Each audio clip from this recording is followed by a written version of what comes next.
Hi, this is Curt Thomas here with Smokinaffairs. We're here today covering the 13th annual Big Cigar Do, the annual fall do at Tobacco World in Marietta, Georgia, the Cigar Superstore. Today we have live music, a lot of good food, a lot of cigar notables are here. Cigar Dave is doing a live broadcast.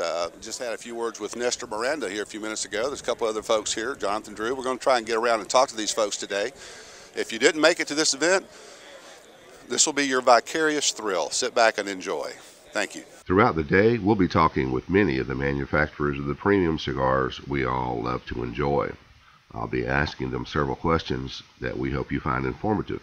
First, for people that are not familiar with the brand, what cigar would you recommend for an experienced smoker?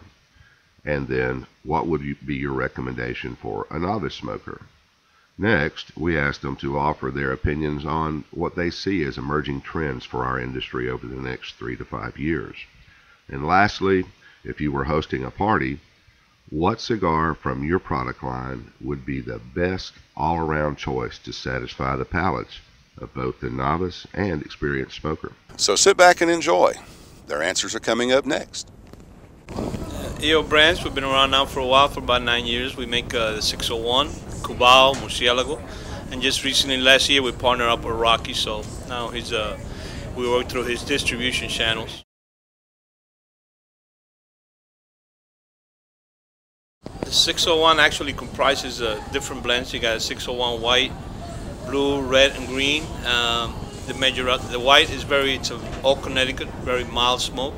Then you have the blue, which is a box press Maduro. It's a medium body smoke.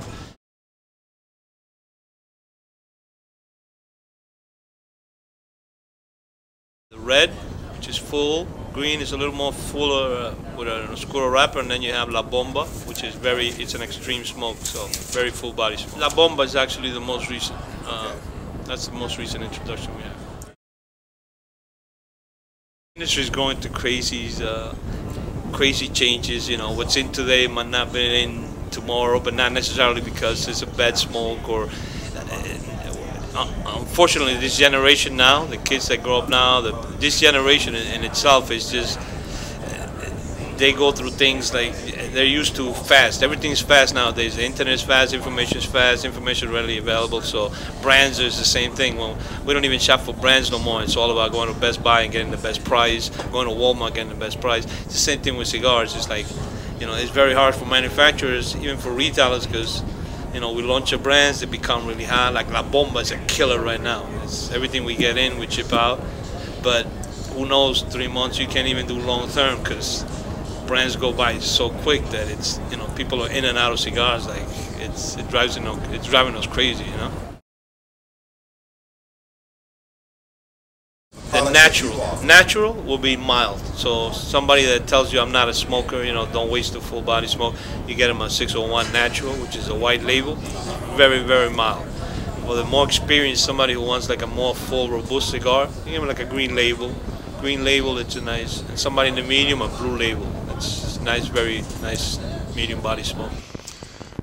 Hi, it's Curt again. We're wound down through most of the day here, and we've had a wonderful time at the Cigar Superstore's big event, the 13th anniversary.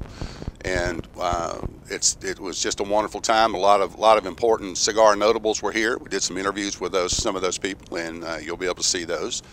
And joining me now to kind of get a recap for the day, the owner of Tobacco World, the Cigar Superstore, Mr. Red. How are you? We had a great day. We had, I want to say, a true number, about 800, 850 in people here. Of course, we had Cigar Day broadcasting, which was phenomenal. Dave Marlino after him. A lot of the owners of factories and stuff like that got to be on the radio with him, which was just unbelievable. The place has been packed all day. We're going to have to clean up for like a week and a half. But you know, we had a great time. We put on a big party, and we have a lot of people show up, which is phenomenal. We feed them well. You know, there's shops that do, you know, hamburgers and hot dogs, and we don't do that. We do fried turkeys and smoked pork loin and all kinds of stuff. We did some Cuban food this year, which was really great. So. Additionally, we had some money raised for charity today. We had a couple of charity auctions. Talk to us a minute about that. Yeah, absolutely. We had, we're lucky because the manufacturers will send us hard to get stuff. You know, Rocky sent a tray of, I want to say it was 80 or 100 decades. I donated a magnum of my wine, and we got all kinds of stuff, signed stuff that was, you know, just great from everybody. We auction that off, and what we do with that is that the proceeds from that is split between two charities. It's the Cigar Family for the Fuentes, and we also do the Rocky Patel Foundation. So we split that in half and, you know, send them a check, which is really nice. You know, cigar people can help, which is good. Thanks for that review of the day. I know I personally had a great time, and put this on your calendar, folks, for next year if you didn't make it. And look for the videos. There'll be all the interviews of the people that we interviewed today. We're going to be posted up on Red's site, and take a look, and you'll see part of the good day that you missed. And we'll look so forward to seeing you all next year. Absolutely. Thanks for all the people that came out, all the manufacturers, and all the guys that helped us in here. And like you said, we look forward to seeing you next year, because it's going to be a hell of a party next year. Now, thanks for all the guys that came down out of state, all the regulars, all the employees that made this day possible. It doesn't happen without these guys, ever. Thank you.